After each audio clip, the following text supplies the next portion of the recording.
newako Mwari. Nhasi tabuda takananga ku Manyame Park musha wechitungwiza uko kwataenda kunoona Shalom naShamini vana vakafirwa nevabereki vese vakasara vasina anochengeta, vakasara vasina anotarira, asi pari zvino vari kutarirwa zvavo nagogo Godhu. Aiwa, ngatigare pasi tinge tinoteerera zvinoteera. Aiwa, tida kutenda mureZimbabwe nekuda kwesapoti yese yamunoramba muchitipa pano paSaint TV. Basa richienda mberi. Ndichida kungokurudzira kuti kune vanyowani vasati vatanga kutuona nhasi vasati vakambotuona, uri kutuona paYouTube, subscribe, turn on your notification bell so that every time we upload a video you'll be notified. Also, don't forget to follow us on our Facebook page, that is Saint TV Facebook page. Go and follow us ipapo, and on our TikTok account yakanzi Uncle Saint. Also tiripo painzi IG account yedu yakanzi Saint TV official. Ndichitoti zviri kwese kwamuri muri yeZimbabwe. Nhasi ndiri kunoku kwandauya kuzoti tizomboona gogo nevazukuru vava nditi tati tudzoke zvakare tizombovaona. Ndokuka mazuva mashoma akadarika takanga tiri kunoku, apa tadzoka zvakare tinge tiri tinovaona, tinokurukura navo tichinzwa kutiwo holiday yakamira sei, upenyu huri kufamba sei. Gogo, makasimba here? Tiripo makadii munhu washe? Tinotenda, isusu tinofara chose. Vari sei vasikana vaShalom naShamini naShalom? Muri kuvaona vasikana. Handidi. Vasikana vakawanirwa nyasha. Tinotenda Mwari. Tinotenda Mwari. Gogo, kune vamwe vanhu vari kutanga kuona nhasi.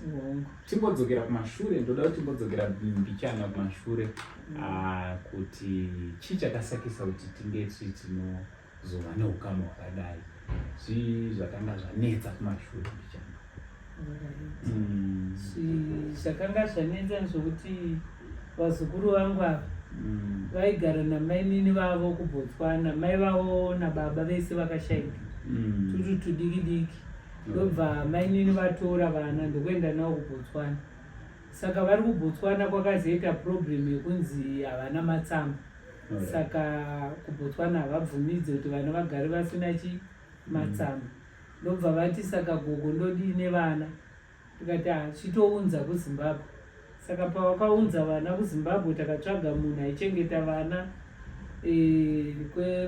zvakamboitawo makore mairi achiitawo zviri nani. Asi mainini vakazosvikawo pakuti vakushayiwa mari yekuti vanditumire ndichipa vana ndichibhadhara rent. Inini wacho panguva idzodzo ndasina mwana anonyatsoshanda kuti ndowane mari yekuchengetawo vana. Saka taingovavaridza kudya zvisipo kuti pamwe takanyama heu tapa vana, tikauraya huku todai tichi zvazvaoma vana vakushayiwa chikafu. Saka ndaingorambawo ndichifona kuna maini vayo kuti zvinhu zvakandidii zvakandiomera nevana. Saka maini vayo vakazoudzwawo nevamwe kuti wati watambura, akanga abatwa BP. Ndobva aenda kuchipatara. Ndoko akasangana nemunhu akamuti wadi wafonera vanonzi Uncle Saint, vabatsirana nevana. Tasaoneka wakusvika pakubatwa BP zvikanzi gogo vari kumusha vacho vari kutiwo havana vana izvinezvi vakaomerwa. Saka ndashaya pekutangira. Ndopa vakafonerana nangu. Ndobva ndazoona angu vachindifonera, gogo toda kuya kuzokuonai. Ndobva ndaona angu vasvika. Ndobva vatanga kutaurawo nesu nekutibatsira. Aiwa, chero ini utano ndatochinja. Chero vana pakatanga kuyango vanhu vese vakati vana ngavaendeswe kwadhokita, vanodii vanoonekwa nengu vanorwara. Takangozevezera wangu ndikati aiwa hakuzi kurwara, kushaya hatina chokudya. Handina kuzotaura paruzhinji zvainyadzisa. Ndakangoti vana havangamboenda kwadhokita vari right, asi kudii kushayiwa. Saka izvino ndofunga muri yeZimbabwe tiri kutenda taizvatava tangoone utano. Tikarara ndobva ndararira kutenge ndichakanganwa kumuka ndichinamata kurumbidza Mwari. Sasi ndiri kutenda angu ava. totenda Mwari pazvinhu zvose. So gogo imimi ukama hwenyu nevana hwakamira sei? Ukama hwangu nevana vandokuti pandakaenda kuchipatara mbuya vavo vaishanda pachitungwiza General Hospital. Saka ini pandakaenda kuchipatara nchida unobatsirwa mai vai vakandibata zvakanaka. Zvokuti ndakapedzera ndastaff pamwana wangu wechi2. Ndobva tatanga kuwirirana namai vai. Asi mai avanobva kumusha kwakazvarwa kwomurume wangu ndokwavaibvawo. Saka vakabva kuti muroora wangu uyu mwana kumusha. Ndobva tatotanga kuwirirana kubva ipapo. Saka vakazorwara varwara vakuenda kumusha. Vakati kuna nzvadzi yavo ndoda kuenda ndaonekawo muroora wangu. Ndobva vauya kumba vachirwara svikati muroora ndakuenda musha asina handisingadi. Saka ndakusiyira vana. Ivo vanga vaine vana 4 vasikana vese. Ngati oraiti tinei tichidi tichionana tete vakabva vaenda ndobva vanorwara ndobva vafa tete vaya.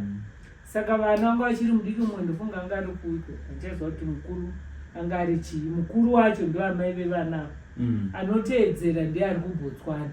Vamwe vacho 2 handitoziviwo kuti vari kupi vaviri vana. Saka vana ava asi ezvino ndopandisazviwa kuti vari kupi. Panguva yese yakadarika iyeiwo kuBotswana iti kuenda kuchikoro mungozowo mukurerwa nengewo vana vachingorerwawo zvinenge zvichinetsa pavo. Saka aingouya owacha ogeza oenda kuchikoro chaashaya chese ndaendawo kuSouth kunotengesa hembe zvese ndaingovadii chivapfeka. Saka ndo pakabva ngoita ukama hwekuti chero akaita problem anongoti gogo ndoita sei. Saka inowo handina kuzorasa mwoyo kuti nokuti mai vavo havasisipo ndichiri kungovabata sevana vangoona nhasi. Ndoukama hwatinawo nevana. Ndopamuri nhasa. Ndopatiri dani vazukuru vatete vakandichengetawo muri muchipatara zvekungosangana muchipatara. Ukama ndokutobva hwavapo. Saka nanhasi watova kuvazukuru. Atotenda Mwari. Mozwa kuti Mwari ane nzira dzake paanosanganisa vanhu paipaira. Ndosaka ndichikurudzira vanhu kuti ukasangana nemunhu usamudadire. Nokuti auzive ramangwana kuti munhu wawatosangana naye pangava pamabasa. Mozwa kuti pana mwana anotsvinya kumabasa kwako. Anotsvinyamira ukutsvinyira zvokuti unoshayiwa kuti ndatadzei kuuyawo panapa. Mai vavo vakandichengeta. Ndatodzidza chimwe chidzidzo. Taigara location rimwe chete. Murume wangu nguva iyoyo anga asingashandi ndiri muzvire. Saka vaiwanawo vondigira magaba ebhinzi vosvika vondibikira semunhu waitwa operation vowacha oraiti muroora ndakuenda. Saka mwoyo wangu wakanyatsovatora kuvaita chii kuvaisa padhuze. Saka nanhasiwo nevana vavo ndakavaisawo chii vazukuru ndanavo ndakuisawo padhuze. Totenda Mwari. So kune vamwe vakabva vatibata zvikanzi angosendi ndakaona vasikana taunganidzawo zvatiinazvo muri imwe cheteyo yaita chinhu ichi. Vakati yaimuzotora inhumbi dziri umo ndakavhura ndakatoona hadzisi nhumbi dzamamanzanzu. Mozva kuti last time pane vamwe vakambotipa zvihembe zvekuti unoshayiwa kuti aiwa chitsaru chemumwe chitsva chemumwe. Pane zvimwe zvinozonyanya. Pane zvimwe zvokuti nyange neari kupiwa wachiona anoshayiwa pekutanga kana chimwe chapera ngachingoiswa mupini. Asi idzi hembe dziri apa they as good as new. Ndoda kuvatenda vakupa hembe idzi because hembe dzakanaka zvekuti ndovabva vatine jaketi iro gogo good ngavapfekewo. Ndatorawo pamajaketi angu gogo ngavanodii ngavanopfekawo chando chinechi. Ndo iro nderenyu jaketi iro riya. Nemabhege ehembanzi mune vamwe vana vaminawo zvisina kukwanawo tengesai vadii vawanewo zvokuriritira mumhuri nezvishoma izvozvo. Kotiwo magrosariwo awa mablanketswo vana ngovadii vafuke. Munoziva kuti kutenda kwedu kunonetsa nokuti tiri vanhu vanyama. Asi chandongogona nchokuti Mwari ndo vanoziva. Tabhita akati afa vanhu vakati naimi Nhai Mwari mabvuma kuti tabhitafe, saka tichaita sei? Mwari akazvinzwa. Saka apa ndinongoti Mwari ndiye ngaazvidii, ngaazvinzwe, ngaazvinyore mubhuku reRemembrance. Anzi mambo akashaya hope akati nhai munhu akaitira mambo zvakanaka anoitirwei? Modikai akarangarirwa. Saka ndinoti rangarirwai nedenga nyangwe nemi sekuru. Ndofunga hati darike zuva ndisina kuti sekuru Mwari ngovaitirewo nyasha, nekuti upenyu hwedu hwadii hwatambanuka nekuda kwomwoyo wenyu murefu.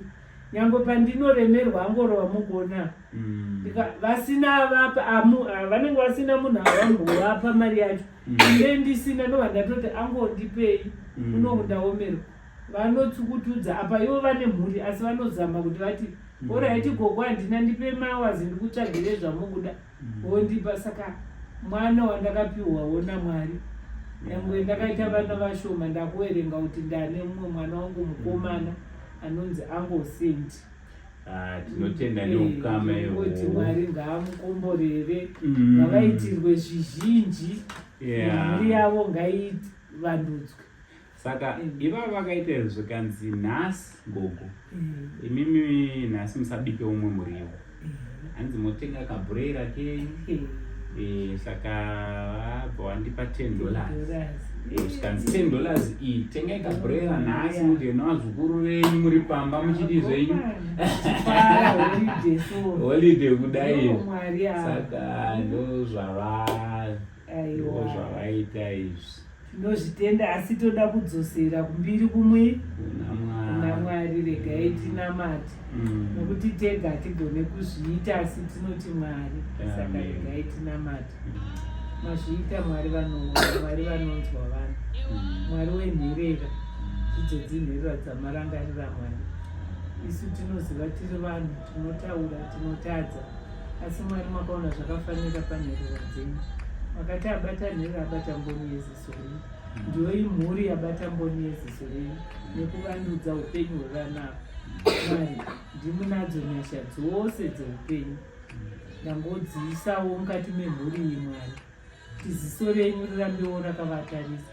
Vanazvo shuwiro dzemwoyo, hazvirevo kuti kupa vanazvo, asi rudo ruderwo Mwari chiruzadzikisai, wedzerai pavari Mwari. Tinongokutendai panguva ino Mwari.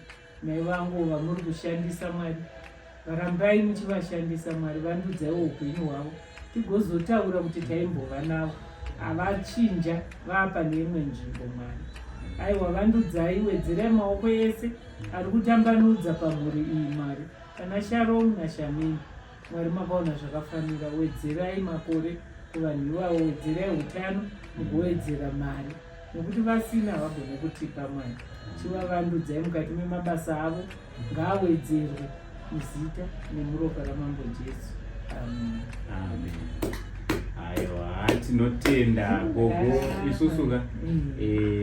Tinotenda Mwari wedenga aswere nemi munyasha muchiitwa zvakanaka.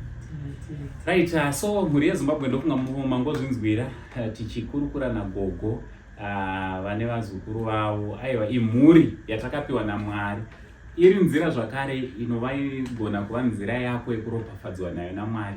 Kana une zvauri kuda kuramba uchiitira vana ava, ndongokurudzira kuti unge uri unongobata nenhamba dziri pascreen kuitira kuti basa rachona ringe rinoenda mberi. Isusu zvamune matituma tinoita vhidhiyo saizvozvi tobva taratidza kuti zveshuwa zvese zvadii zvasvika panapa. Pando nemagrosari tazomaisa edu muchishangani bhegi, zvihembe zvese zvauya zviri panapa.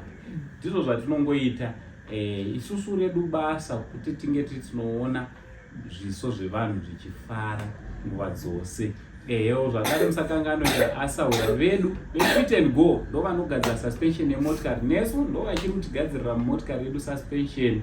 So zvamunongoita imimi kuvabata panhamba dzepascreen. Fit and Go vogadzira suspension, vane matyrod ends, maball joints, vanoita 3D wheel alignment, vane maengine zvakare ema-X-Jump, vane ma-steering racks, vane zvinhu zvakasiyana siyana. Namba dzavo ndo dziri pascreen. Aiwa, from Angosendi the only Zimbabwean uncle ndina hanzvadzi yamai venyu. For now it's much love and God bless.